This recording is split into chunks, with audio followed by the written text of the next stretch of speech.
I just think, Virginia losing to a 16 seed last year, and, they've faltered a lot in tournaments where they can't even make the Sweet 16, and they're always like a number one seed that fails, usually the first number one seed out.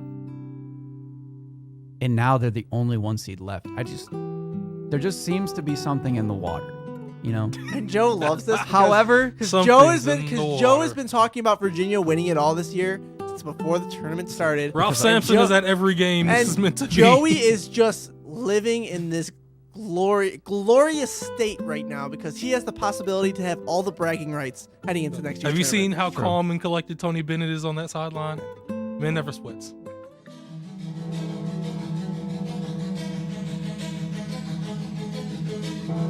Detroit basketball.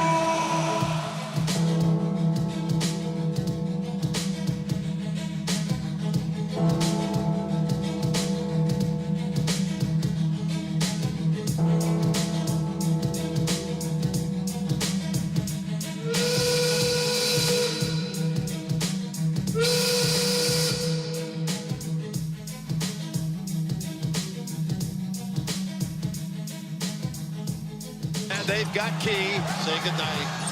And ducks it down. 8 points in front.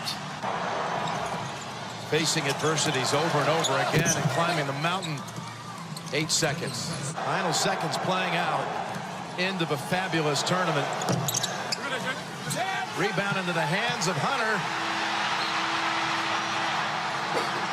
And Virginia with the all-time turnaround title.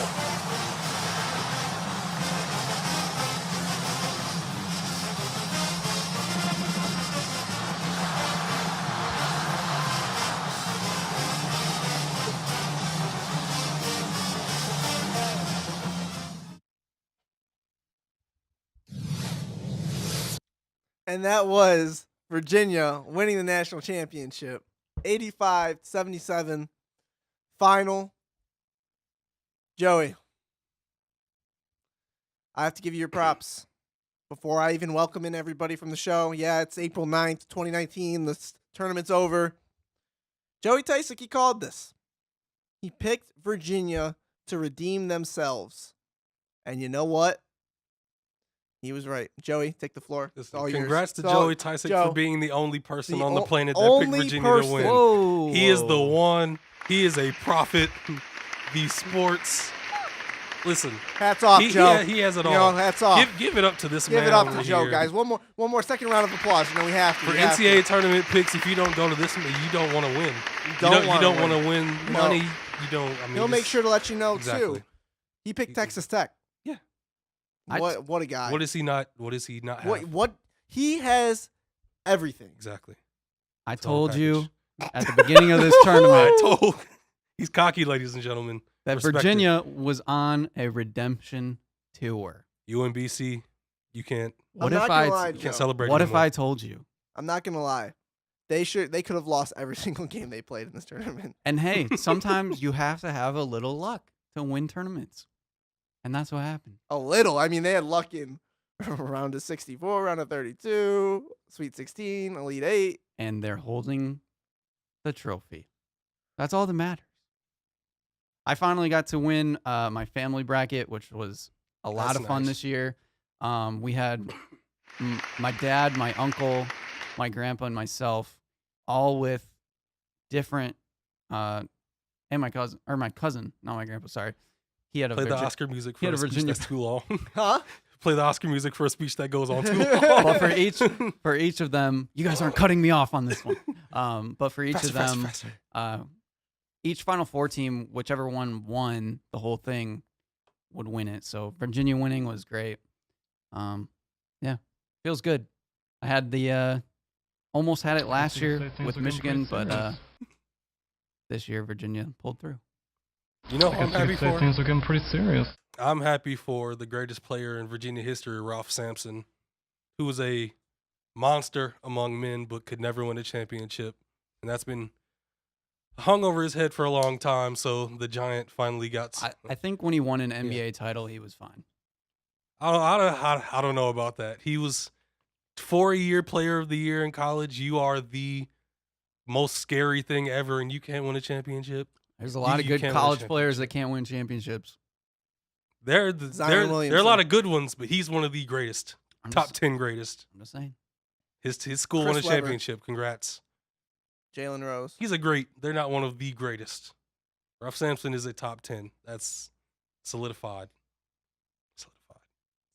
Congrats, Virginia. Yeah, well, before we dive into that one, because we were on last week, Tuesday, the Final Four weekend hadn't began yet, so we did see Michigan State versus Texas Tech. Joe, you're the resident Sparty here on the set. Take us through that one. State fell 61-51 to Texas Tech. Texas Tech really had their number all game. Yeah, and I don't think it was anything that State really did all that wrong. Texas Tech just played better, I think, in that game. It was a good game through most of the night, and just later in the game, Michigan State just couldn't knock down shots. And, credit Texas Tech's defense. They're one of the best defenses in the country. That's why they made it to the national championship game. And didn't help that Cassius struggled. He was 4 for 16 from the floor. Right, and that's what a big, long defense is going to do to you. Obviously, Matt Mooney had game of his tournament. Yeah, 22 points. Definitely propelled them to that win. But Jarrett Culver was huge down the stretch for that team, and he kind of sealed the deal against Michigan State and kind of put that game away with a big 3 late in that game. And I think the three-point line is really what kind of determined this one. Texas Tech shot 40% from 3, while Michigan State shot 29.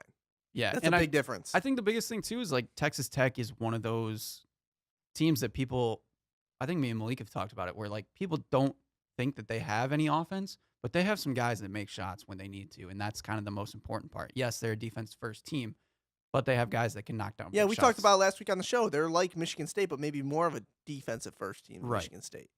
Malik, what'd you see from that one? Texas Tech really flexed their strength on defense, like he said. And they put their foot on Michigan State's necks when they had to. They held Cassius Winston in check and made sure that nobody else was able to get going really from the offensive end. And in the end, they did what they had to do. Jarrett Culver showed why he's going to be a lottery pick. He's dangerous on every part of the floor, and he's a lockdown defender. Who does this game remind you of? NBA comparisons. There's been a lot of Honestly, I'd have to go back to people say there's a lot of Paul George in this game. Well, Paul was at Fresno State. The style that Paul kind played at of, Fresno. but honestly, I have to do more research. We'll go deeper into this when we get to our mock draft. But he's a little bit smaller than Paul George, right? There are some late '90s, early 2000s small forwards he reminds me of. His build, how smooth he is, his mid-range game is really good. Latrell Sprewell. It's something like that. He's got length to him too. Yeah, there's a lot of stuff in there combined that he's a really good college player. That's probably going to be a really good NBA player, maybe an all-star. But yeah, there's potential there for sure. I think he's one of those players that teams will take chances on late in the lottery because he's kind of that wing player. Like, I'm not saying he's going to be like them, but he's kind of like a Paul George, a Kawhi Leonard, a Torian Prince, someone you can get later on in the draft. Wait a few years, and they develop into something special on the perimeter. But honestly, Texas Tech had everything on the floor and off the bench that needed to. They had the perfect game plan and the perfect players to defeat Michigan State at that point. Tariq Owens was a good matchup in the post for what Michigan State had. David Moretti and Matt Moody were good matchups for Cassius Winston. And How could you cough on the set, Malik? Are you kidding me? And every two guard that Michigan State had to throw at them. They had the shooting. They just had good matchups at every point, and it was a hard-fought, boring game to some people, but I mean, defense to me, I like it. I mean, that first half, it was entertaining to me. 23-21 at the end of the half. That was entertainment to me. Yeah, of course, I like to see some good offense too, but if it's a good defensive game, I'm all for it. Yeah. No, I agree. I think Tariq Owens is one of the most exciting defensive players in the country. Like, just the way that he gets after it and goes after blocks and stuff is incredible. The other big thing that was kind of disappointing was that Matt McQuaid had a really good first half, and he kind of just faded away in the second half. I Yeah. know they started to key in on him a little bit more because he was hitting a lot of shots, but he's the guy you wanted to step up, and then nobody else could help him at that point, which was kind of disappointing. I wondered if he was going to stay in the zone he's been in for like the second half of the season, because before that, a lot of people were upset with what Matt McQuaid had been up to this point, because he's shown flashes of this, but he never put it all the way together until this run that he's had. So he kind of resorted back to the old Matt McQuaid in that game, which you can't be really mad at completely, because without him, they wouldn't have gotten close to the run that they've made. He's played out of his mind, best basketball of his career. So yeah, it was bound to happen at some point, honestly. Let's move on to the other side of the bracket. Auburn Tigers versus Virginia. Auburn let one get away. It seems they lost 63-62. Frank Guy is a story. He hits 3 free throws with 0.6 seconds left on the shot. Kyle Guy, yeah. Did I say Frank? Yeah. Oh, my bad. I was like, wait, I did say Frank. Kyle Guy. Hit 3 free throws with 0.6 left on the clock. Was he fouled? Oh, yeah. Easy. In the moment, I said, no, I was so angry because I wanted Auburn to win so bad. Me and Malik. I was on the Auburn. Oh, yeah. A little backstory. Me and Malik were vigorously texting each other back and forth about this whole call. I was so heated. But I can understand, like, a lot of people. I even didn't care if Auburn would have won. That would have been a great story. It would have been cool. I felt bad for Charles Barkley, honestly.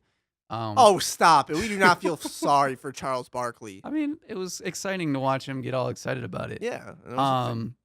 But yeah, there's no doubt. And you could tell that the Auburn player knew it. Like, as soon as he jumped towards Guy, he immediately started pulling back, and you could see, like, regret in his face, knowing that he was going to get too far. Yeah, regardless if he fouled him or not, he put himself in a bad position. He shouldn't have.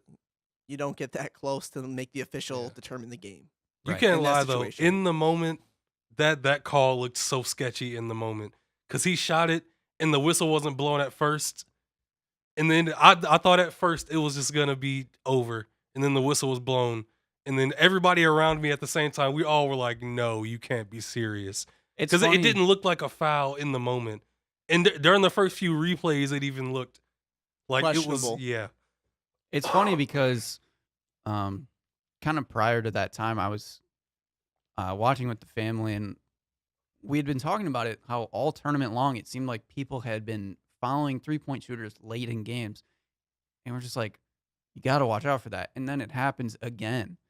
And these crucial moments that players seem to, I know you want to, like, close out. You don't want to give them any good chance to win the game like that. But at the same time, you can't foul them, so you have to play that intermediate game. And I mean, we saw it in the championship game that Texas Tech had a chance to win the game on a late three, and Virginia guarded it really well. The biggest thing for me, though, with that call was, like, you could tell that Kyle Guy jumped straight up. Like, the way that he shoots a jumper is so smooth, and he went straight up in the air. If he would have kicked his leg out at all, I would totally be on Yeah. board to not call anything, because I hate when guys do that He and they didn't try sell to the foul, try yeah. to draw a foul. He didn't do that. He jumped straight up. The Auburn player, yes, he didn't have any arm or really that much body contact, but the way the ruling is, you can't land where Yeah. a shooter is going to land. Like, you can't get in their space, and that's just how the rules are, whether you like it or not. So I thought it was a good call. A lot of other people go back to the double dribble that was missed. Nobody saw that in real time. Exactly. All these people that don't watch basketball are the ones typically saying it. Shots fired. Joe, Hey, chill. I'll say myself, though, I didn't see it either. I thought it was a normal, like, he lost the ball and he dribbled it with one hand and regained possession. And then on replay, you see he picked it up with two hands. You can't do that. So it was a little bit of a missed call, but that's one where there's still enough time left. It's hard to say what's going to happen after that. Like, Virginia could have still had a chance. So it's hard to say, but all in all, it was a good game. It wasn't, yes, Auburn fouled Kyle Guy, and everyone's up in arms about it.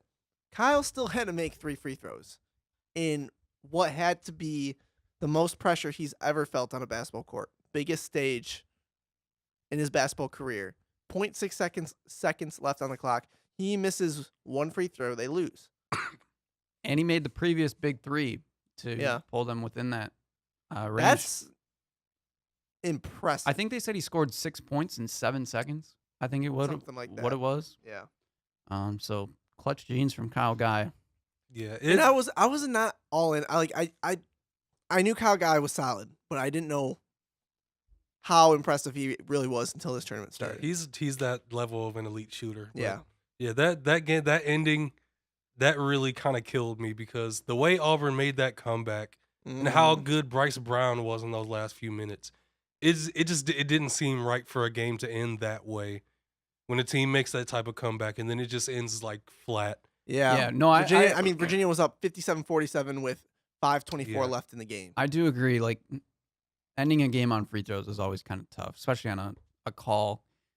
You'd rather it just be a straight up game winner or something, like he made that final shot. But unfortunately, that's not how it ended, and Virginia moved on. Moved on to the national championship game, which, shocker, Virginia won the championship. In case you didn't know, living under a rock, just didn't pay attention to the intro of the show. They won 85-77 versus Texas Tech. It took overtime. Malik said at the beginning of the show it was one of the most exciting games, national championship games that he's seen. Why was that? He's asking you. I don't know why. I Just was? Yeah, I just went blank from right there. Oh. It was a back and forth game. I'll help the guy out. I wasn't strong right there. Okay, Joe. That was not a good one. Thanks for being Malik's ready. voice. Anyway, I think Malik's a little under the weather. It's the best national championship since Villanova won on their game winner against North Carolina a couple years ago, back in 2016. But this was just a back and forth game. There was a couple times where Virginia would went on a couple runs where they would go to like a 10-2 run, and then you're like, okay, well, now Texas Tech is gonna fall apart. And every time they came back, they came roaring back, and it was just like both teams are super defensive oriented, but they both were making clutch shot after clutch shot. Yeah. So the back and forth runs made the game super exciting. It only felt right that it went into overtime. DeAndre Hunter had a huge game. Like, everybody that really needed to play well played well. The Virginia big three in Ty Jerome, DeAndre Hunter, Kyle Guy all played super good. Texas Tech, I think Jarrett Culver struggled a little bit in this game.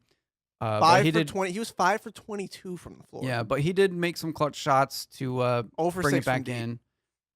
But he struggled as the tournament went on, I felt like, and I think that was kind of his biggest problem. But they had other guys that stepped up. What's his name? Francis hit a lot of big threes in this game that brought them back. Their guard play was just super good.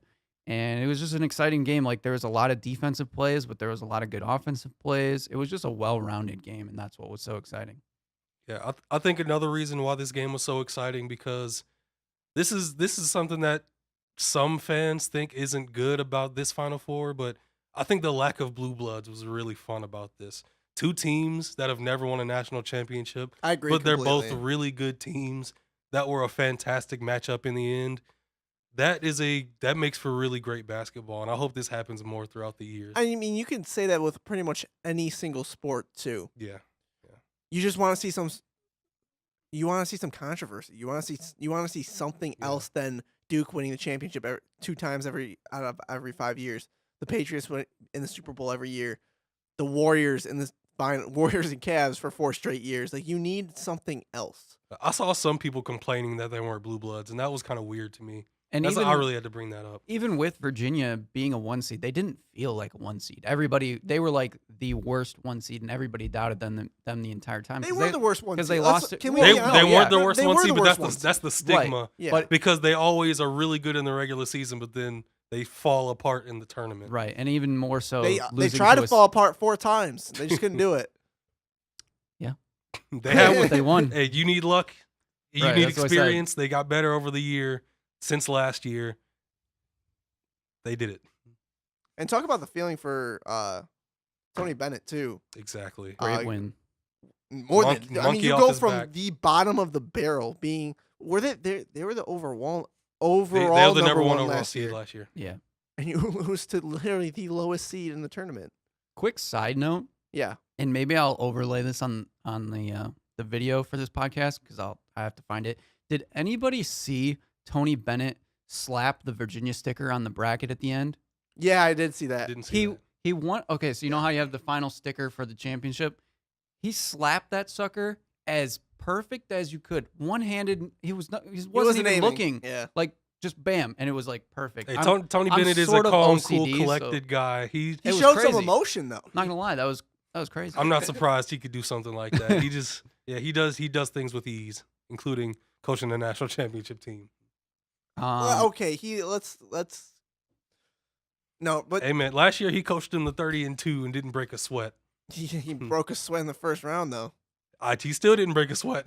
He was cold. He was Don't sleep cool on when don't they- sleep when on they those got upset. retrievers. Don't sleep on those retrievers. I'll never sleep on those retrievers. That Twitter account is still making people happy to this day. They're What do just you guys living think off of Kyle Guy getting player of the Final Four? In a kind of funny way, 2 weeks ago, I told my stepdad watch Kyle Guy win most outstanding player because it seems like something that just has to happen. But I mean, he rose his level of play even to where he was an all ACC player during the regular season. So you expect these types of things out of him, but you expect an off game at some point. But he's expected to play this way. He's their best shooter. He's the best offensive player, and he did his job, and he deserves the award, honestly. Yeah, and I think Well, who else would have you put in consideration, Joe? I mean DeAndre Hunter just because of the performance in the final game. Ty but Jerome deserves a little Yeah, bit of that too. I think that's the biggest thing is that it's a most outstanding player of the Final Four. Well, if is it was that- the tournament, maybe it Yeah. could have been Yeah. Jerome or Hunter. But Kyle Guy had 2 back-to-back big games. Just and for that Purdue game alone, he Right. deserves some kind of praise. Yeah. So I mean, I think he was one of their best players, and I mean, he scored 24 in the final game, whereas like everybody was raving over DeAndre Hunter's 27, but Kyle Guy was right there, kind of unnoticed in that game, just because of Hunter's clutch shots towards the end. But I think he deserves it. I mean, with that being said, yeah, Virginia national championship headed back to the Cavaliers. Anything else you guys want to talk about? I mean, heading into next year, I mean, ESPN came out with their extremely early preseason power rankings, and MSU was ranked number 1. I mean, that means absolutely nothing, Yeah, nothing. but it's interesting. It's something. You know what I'm excited about? What? Now that this college basketball season is over, spring football is here. College Oh football my is almost God. back. The countdown is beginning. Ugh, Malik, Oh my are you God. Stop. Ready? I'm disappointed. I'm so ready. You're disappointed. Yeah, the worst part of the year is over. Wait, what? It ended last night. The worst part of the best the worst part of the year. the worst part of the year. What do you mean? This is the worst part of the year. The NBA playoffs Because are about to The start. March Madness just ended. Oh, I thought you were saying March Madness no, is no. the worst part of the. I was No. like, Joe, I was about to. The worst part of the year is when the NBA playoffs are over, and then there's Yeah. just that middle Yeah, I agree. of True. so baseball games, and No one it's watches just, baseball. I mean, baseball's awesome. baseball's cool. I'm just joking. It is. I like baseball, but it's definitely. I mean, I'm a basketball football guy. It's just how it Hey, is. man, the countdown to college football is starting. All right, we're not talking about college football right now. We're not. College football fans, you know what I'm talking about. Get excited. Coming from the dude wearing a Johnny Manziel jersey. I'm interested. I'll rep Johnny forever. Let's get back Johnny to football. This basketball. is for the AAF. Okay, the league folded. It You wasn't should put supposed to. you should put duct tape over that helmet and write AAF, not that Browns logo on Hey there. man, this isn't for Cleveland. It's for that too. It's not. You can And the say it's name not on for the back. Cleveland. It's there's a Cleveland logo right in front. This is a Detroit podcast, and you're wearing a Cleveland logo in the studio. This is a Detroit and Michigan and Yeah. Michigan Okay. State Yeah. and Oakland. Yeah. This you're is right. several you're right. different things. Then we why are you represent. wearing that not just Cleveland shirt in the Detroit. studio? Malik, It's not for Cleveland. can I ask you a question? Yes. When's the last time you were in Ohio? The last time I was in Ohio, I can't remember. But I've been in Ohio countless times in my Oh, life. okay. I have family from Ohio. Yeah. There you go. Yeah, that's like a second Yeah. home to me. Yeah. Second home. Second. Chris, when's the last time Hey, you've been in Ohio? It's a second home for him. Okay. Yeah, that's what I thought. It's a second home. Hmm. To answer your question, Must have been 2 a weeks week. ago. To answer your question 2 weeks ago. I haven't been to Ohio in like 3 years, probably. Went to Cedar Point for the day. Chris, you're damn near a Cleveland Indians fan. You can't talk as much as you're in Ohio. How much you gonna be in Ohio this summer? Watching those Indians, huh? Oh yeah. No oh comment. yeah. Anyway. He'll be in the city. No comment. Just try to spot him. Anyway. Actually, before we move on to, we're going to talk Tigers real quick, but before we move on to that, the NFL released the preseason schedule for the Detroit Lions. They always go 4-0 in the preseason. We know what's gonna happen. Well, I'm just going to list it off. Week 1, it's versus the Patriots. Dub. Watch them blow them out. Week 2 at the Texans. Week 3 versus the Bills. Week 4 at the Browns. 4-0. I'm just kidding. That's a loss. 3-1. Hey, aren't the Cleveland Browns, like, aside from the Lions, one of the best preseason football teams? Honestly, I'm not sure. But the Browns signed Garrett Gilbert from the AAF. It's all coming together. It's all coming together. Best quarterback in the AAF. Meeting with Big. It all comes together. Full circle. Exactly. Full circle. Your Detroit Tigers currently sit first in the AL Central. They're 7-3. They've won 5 straight. They lost their first game in the series in New York. They proceeded to win the series 2-1. Swept the Royals at home. Now they started the series today with the Cleveland Indians. 3-game series playing at Comerica.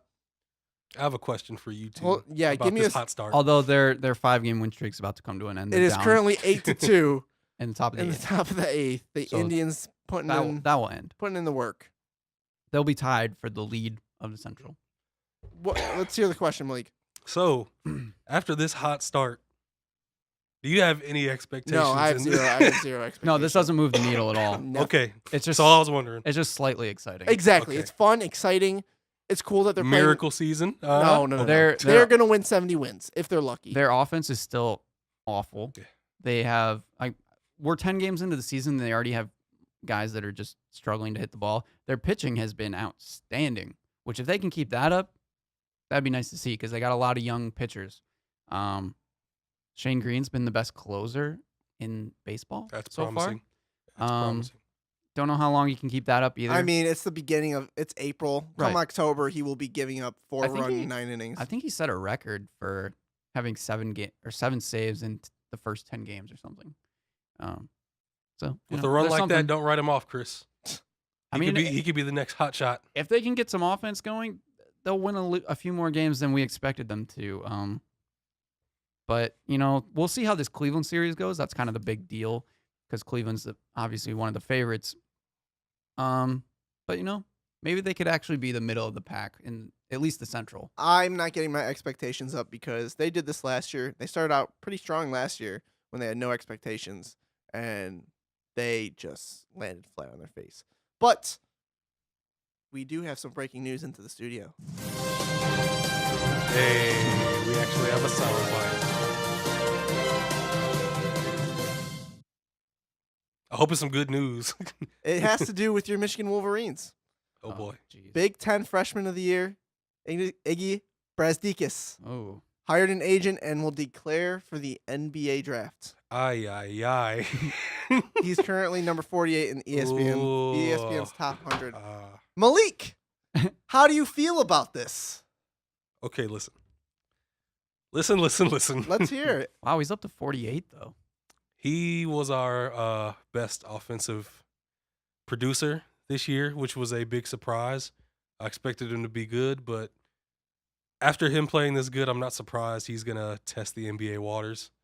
I was gonna say that it's nice though that they can now test. Comeback, yeah. that Exactly. They don't have to commit, which I think is a great change. Exactly. So I'm not going crazy sweating right now because he I just thought that was Yeah. actually some significant news. Too. he has a chance to come back. The bigger question is now: do you think Jordan Poole will follow? I honestly, think Poole should. I don't think he should Why?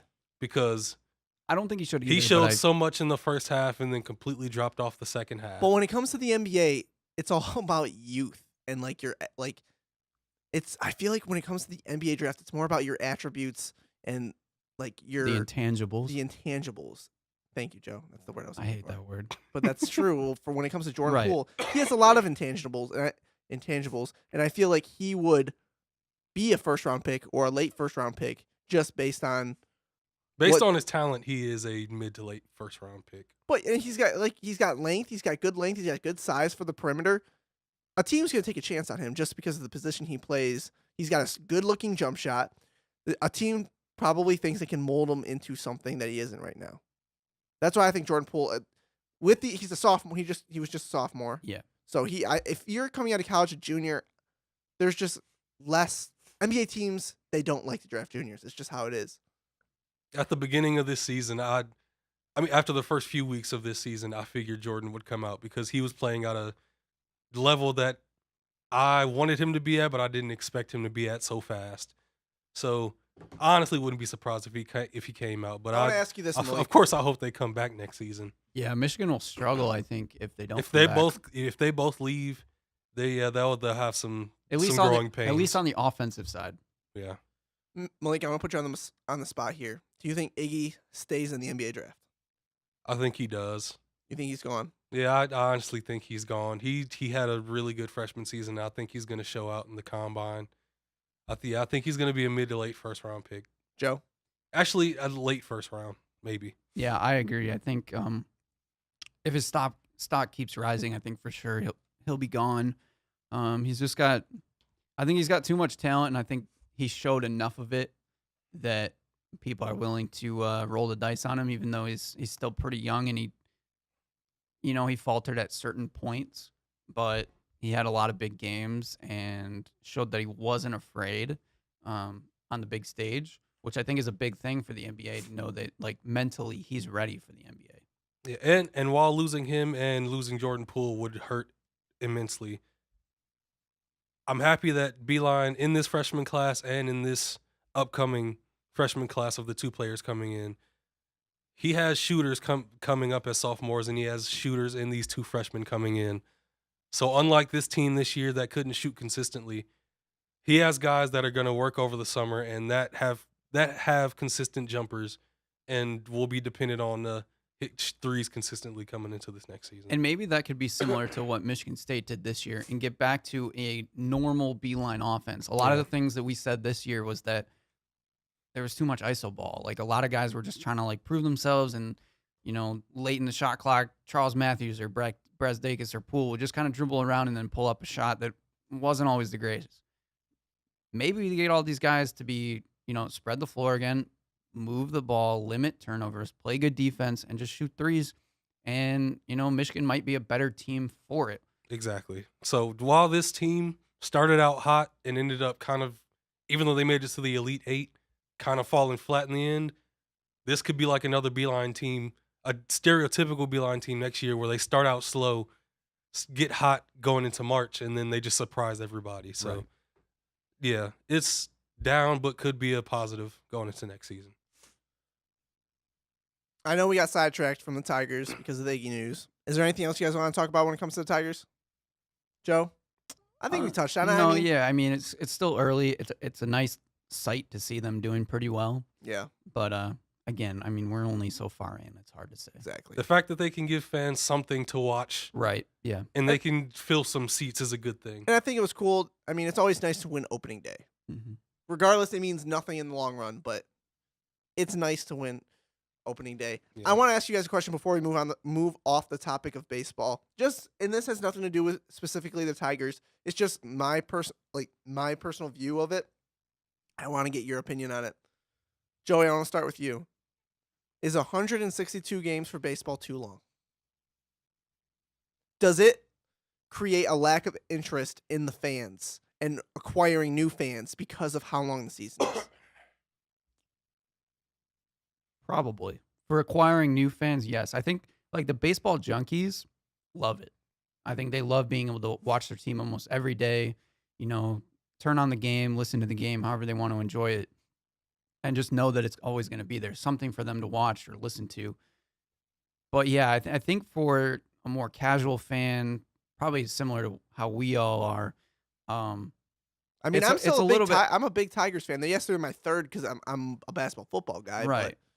But it tends to be similar to like you'll watch the team if they're in the playoff picture or they're gonna Yeah. make the playoffs, then you'll focus in on playoffs. But there's that midseason lull that every sport has, and baseball just seems to have it bigger. So I think it's a little bit too much. I also don't like the way that they have to watch pitch counts and all that stuff based on all these new analytics and stats. And I think part of that is because of how long the season is. So you see guys that are, held back in certain aspects of the game that maybe that hurts it. I don't know. It's hard to say, but I think for me personally, I would like it to be a little bit shorter of a season. Malik. I think this is a really good question, and it kind of hits home for me Oh, thank because you. this kind of reminds me when I was a younger person, when I was a kid, I think I could be what you called, I was a big casual baseball fan. Like when I was younger, Pudge Rodriguez was my favorite baseball player. I got into middle school, Big Papi David Ortiz was my guy. The Red Sox were my team. Every time they were on ESPN, I watched them. Wait. Why were you a Red Sox fan? The Tigers were terrible. Because of David Ortiz. He was my guy. So when I was growing up, I was a big Ken Griffey Jr. and an Ichiro guy. yeah, Those were so my guys. I'm sure Seattle. That was who you Seattle rooted became for. kind of like my Yeah. secondary So, team. yeah. The Tigers were awful. David Ortiz was my guy. I loved his swing. I loved his personality, the way he played. So the Red Sox, whenever they played, I loved watching them. I had a Red Sox hat. I loved them. I loved the superstar players. I'd watch the All-Star festivities, the Derby. I loved it all. When I was a kid, I didn't pay that much attention to the schedule. I just watched games every now and then because I loved watching baseball. I loved playing baseball with my friends. It was just a fun thing to do and watch. As I get older, I realize how long the schedule is, how much more. How long the games are. Yeah, how long the games are. How much of a more, commitment it is. Exactly. And I've somewhat faded away from being a baseball fan over the years because of those types of things. There aren't many players I can stick to. There aren't many teams I can really stick to. I root for the Tigers, but as a team, they've had their times and they've fallen off up and down. So for me, the grind of a 162 game season, that really affects me as a casual fan that has somewhat fallen away since I was a kid. So I'd have to say, yeah, as a casual fan. For a baseball purist, it doesn't matter. You love the game no matter what. You're gonna find the players you love. But yeah, And that's like you said, that's how I feel about basketball. People always say, "Oh, you gotta shorten the season from 82." No, yeah, I'm a basketball purist. like- 82 is what it is. If they shortened it, I would. it would be weird. I would take a long, hard look on, like maybe not even like being Yeah. a fan, because I'd be like, you're ruining stats. Like it ruins history. Unless they did that's why something I- like expanded the league, like you said. I wouldn't be mad if they shortened the season if they expanded. It somewhat. affects the history of the game. You just And think of like the lockout season. It just made everything kind of weird, like all the Yeah. standings and everything. Yeah. Like, Expansion also affects the history of the league, also though.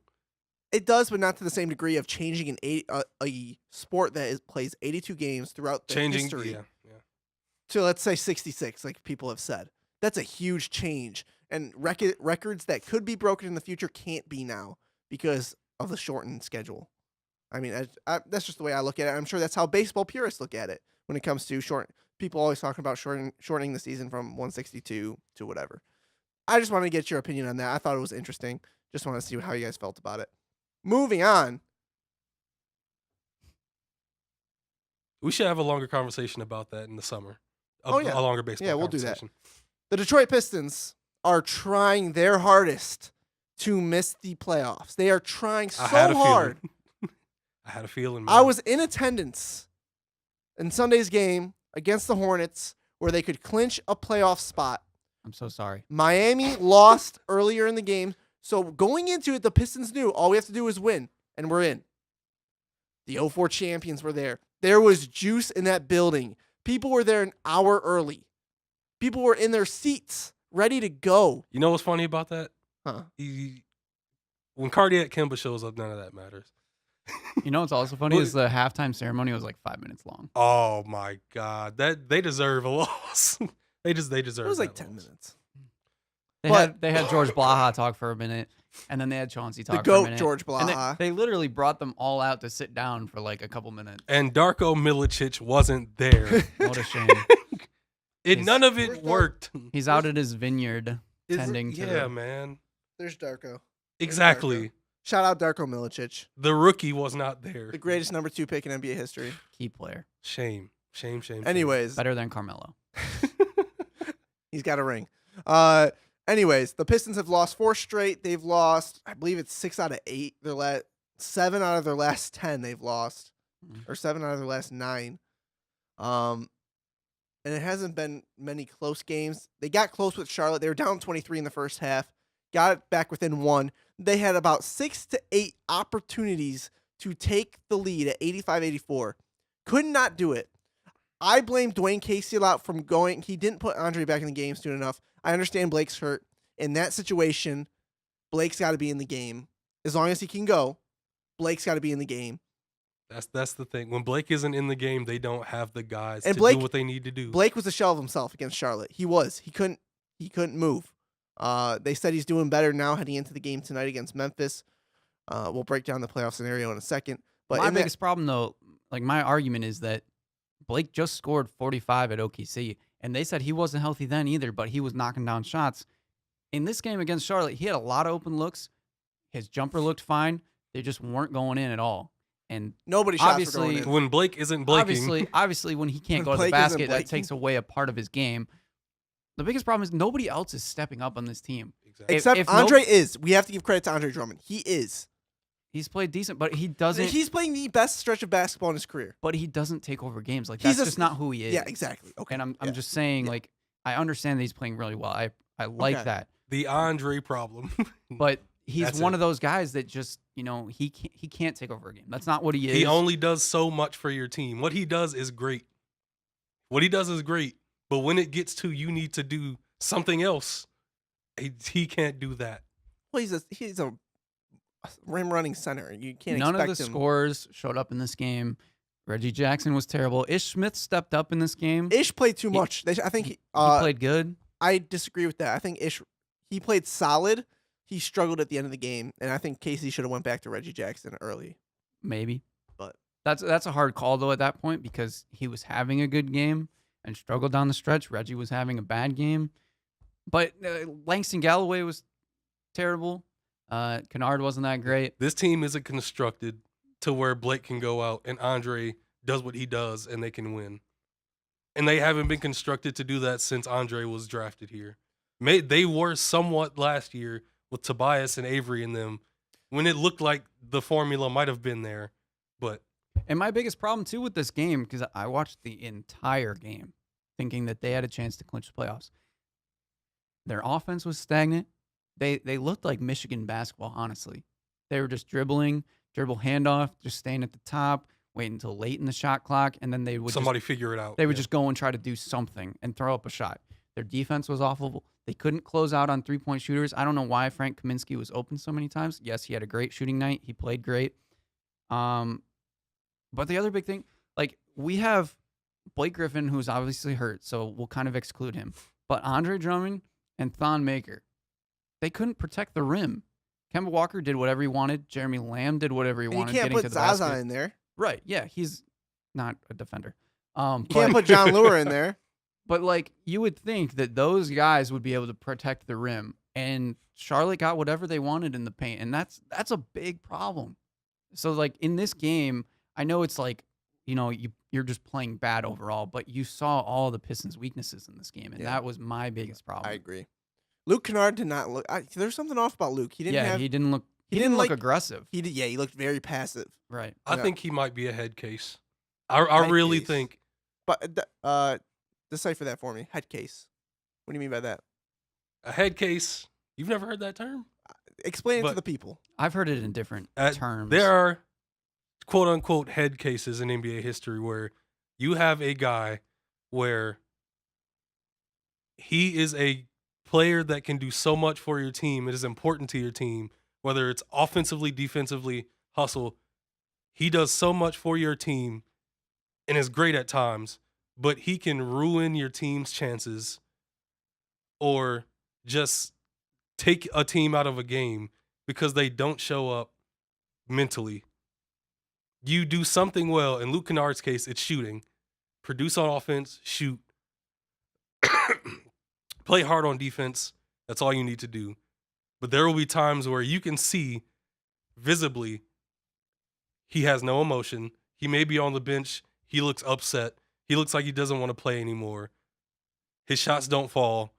And when his shots don't fall, he ends up being useless. And you can see a lot of times he looks visibly like he doesn't want to be there, or he just doesn't want to be in the game. A head case. I do think that there's a disconnect between him and Dwayne Casey, and I think that he's a little bit confused of what his role on this team is. I don't think that's the case anymore. I think that was early in the year. Now Luke's playing. Yeah, close to 25 to 30 there's been a minutes stretch game. where it looks like he knew exactly what he wanted. He looked like he was in it.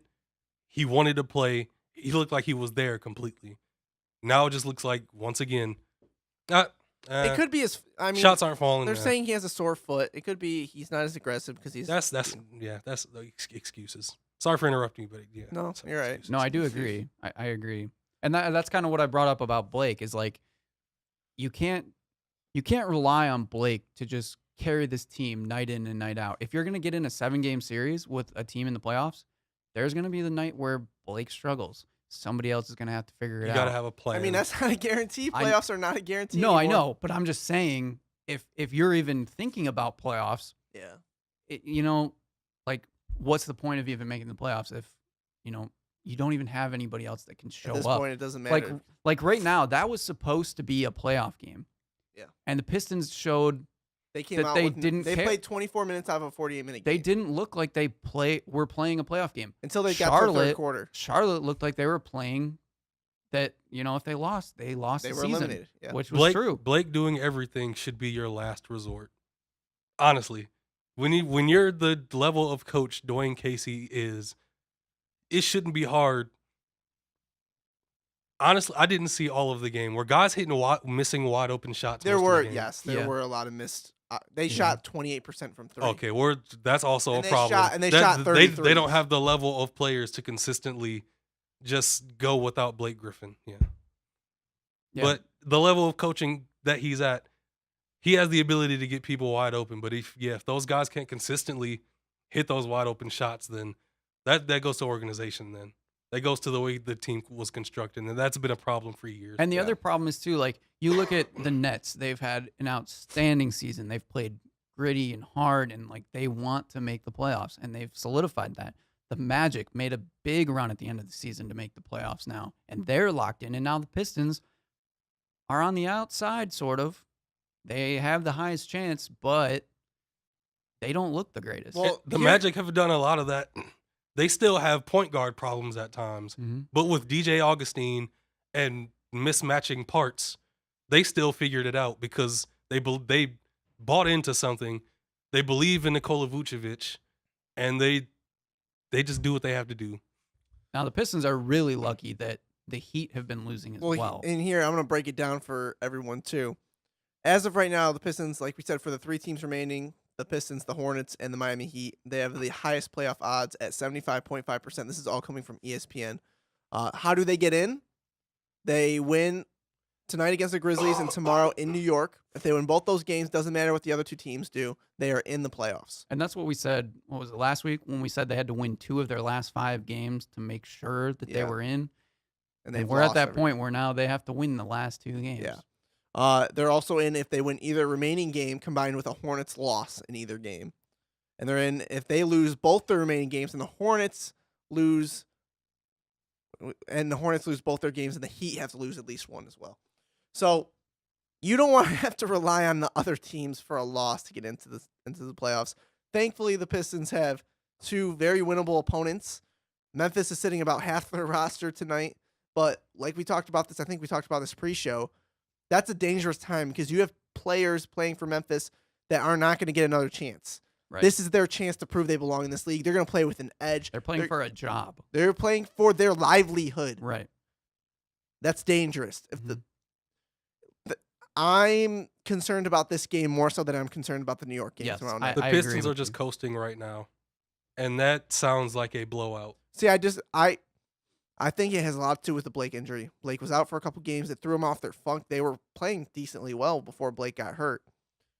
Blake comes back. He has a big game in OKC that thanks to the 9 of 14 from deep. If he doesn't make 9 threes, he's not dropping 45. Which is also scary. He had to hit 9 threes for them to be in that game. And they still lose. By 13. That's my biggest problem. You have your best player score 45 on a night that he's not 100%, and you still lose a game. I know it's OKC. They're a good team. But come on. It shouldn't be happening. And that's what's scary. Now, luckily, we get the Knicks for the last game of the season. I'm not even saying luckily. But because they look good at times, too. That's true. But let's just, as of right now, let's break down the standings for you. As of today, what would be the playoff matchups? I think I've said this on the air. Right now, in the East, it would be the Bucks versus the Pistons. I think the Pistons would lose by 20 plus in each game and get swept. The 2-7 matchup would be Toronto versus Orlando. I'm not a big fan of Orlando. The Pistons smoked them this year.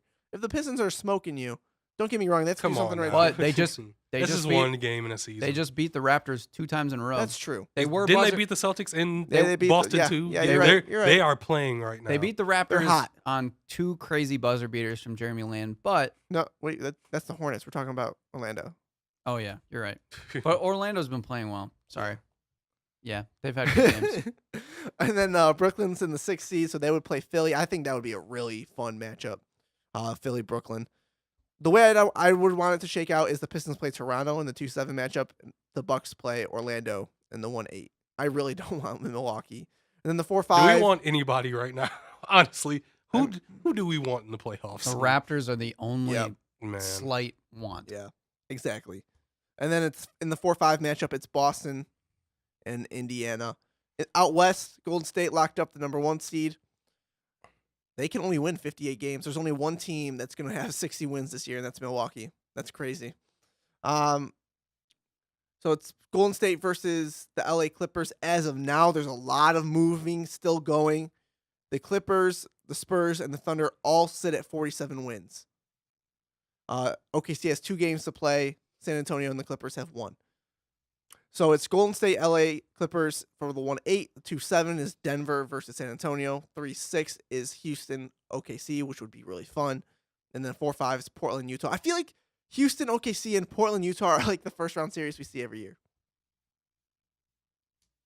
Portland, yeah. They're always playing Utah. Well, I mean, they played the Pelicans last year, but no one cares about the Pelicans. Well, they swept the Trailblazers last season. Any of those matchups interest you guys? Any team you're really looking forward to watching the playoffs, and you can't say Golden State? From the beginning of this season, I've been on the Utah bandwagon, so I'm excited to see them. I'm really interested in Denver. I want to see how they play because they haven't made the playoffs with this core group. I think they're a prime candidate for upset.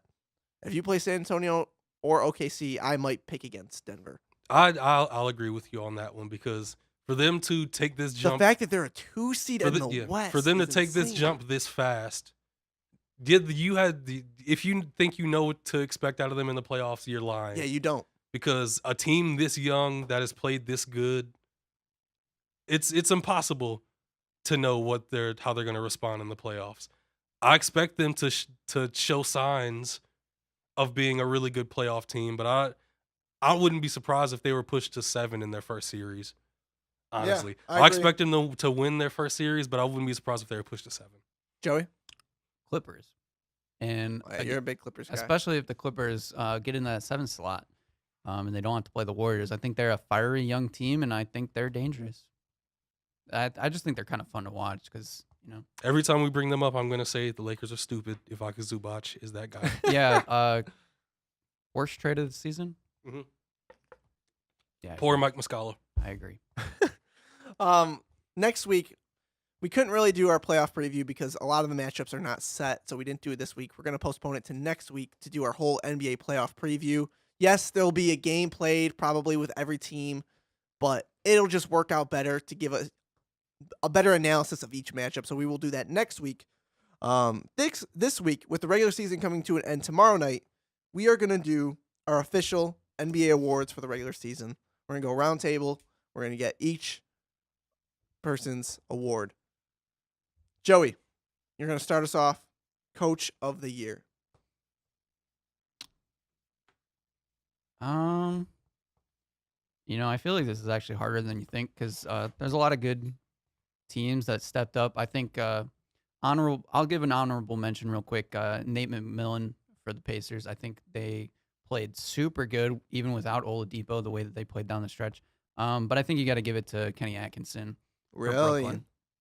I hope that happens because you never really see a middle of the pack team get the coach of the year. And just award. because nobody expected anything from this team, and to get guys like Karis LeVert, the way he started the season, and now he's kind of getting back to form, being able to juggle the combo guard of D'Angelo Russell and Spencer Dinwiddie, I didn't think that would work out really, but it has. And it's worked out fabulously. And then they have a bunch of just role players that play really well. Malik. I think it should be Kenny Atkinson, but I think it's going to go to Mike Malone in Denver. I mean, the way everybody expected them to be a playoff team this year, but for them to jump up this fast, I mean, everybody knew Mike Malone was a good coach, and he just never got a chance to stick with the team. He kept getting the short end of the stick. He's finally showing how good of a coach he is, and he deserves. It's so hard. Kenny Atkinson did a miracle job almost with his Brooklyn team. Are you swaying yourself right now? Are you gonna pick Kenny Atkinson? I'm not picking him because the NBA, it takes the guy with the most wins that also did a great job usually.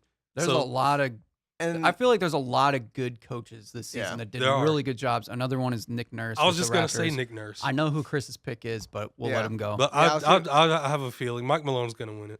See, I have the opposite. I have a feeling it's going to be Mike Budenholzer, coach of the year. I told you before the season, Budenholzer was the best acquisition for the Bucks. Malik didn't want to hear it. He didn't trust Milwaukee. Guy. Malik, do you trust Milwaukee yet?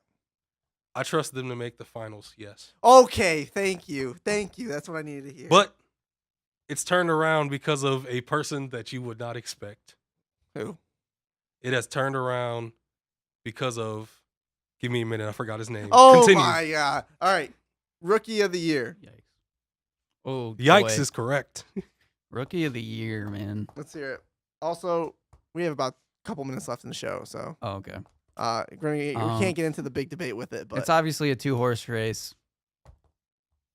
I really want to say Trae Young, but I think. Just say Luka. I think I'm just going to say Doncic just because he offers more to the team. And then Malik, you got Trae Young? Pat Connaughton. Oh, my God. Stop. Pat Connaughton became a good NBA player. Everybody on that team is playing good. I don't understand it. Bucks can make the finals. You heard it here first. The Bucks have 60 wins because of Pat Connaughton. Malik, yes, sir. Rookie of the year, Trae Young? Yeah. Sixth man of the year, Joey. Oh, jeez. This is easy. This is the easiest award of them all. We giving it to Lou Williams? Yeah, 100%. Okay. Lou is averaging 20 points per game on a playoff team off the bench. Lou, we have to. Defensive player of the year. This is interesting to me. Jeez.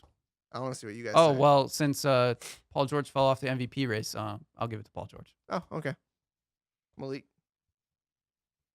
Why not Paul George? I'm a big PG guy.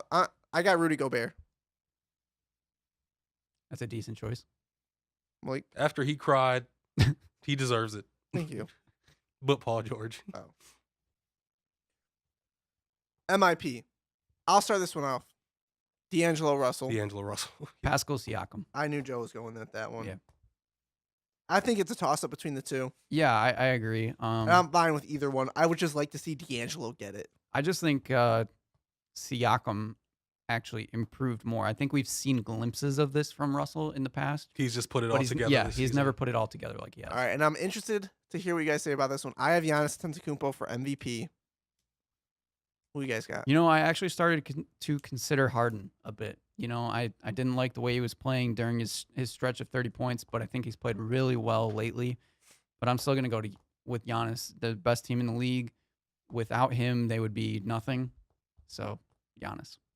Malik? Is he averaging 37 a game, 36? Yeah, it's like 36.3 or something. Yeah. 36 points a game. Without him going on that unbelievable run, everybody's on the Giannis train, and I haven't been on that train all season. I haven't just been sucked into what everybody else thinks. But the Bucks are so You got good. a free mind. You got a free mind, Malik. What's Most your choice? dominant player because since Shaq. because of how good the Bucks are. I have to go Giannis. Oh wow, I thought you were gonna for sure go James. I think if you just go based off value of what the team would Giannis be is without winning them, MVP. I think the Rockets could win some games just by shooting threes the way they do. Yeah. Well, that's going to do it for the show. It's April 9th, 2019. We wrapped up March Madness, preparing for the NBA playoffs. We'll have our playoff preview next week. We will see you guys next time. Bye, March Madness. Shouts out to Pat Connaughton. And oh yeah, Russ 2020 and 21. Great game. That was for Nipsey Hussle. R.I.P. Shout out AAF.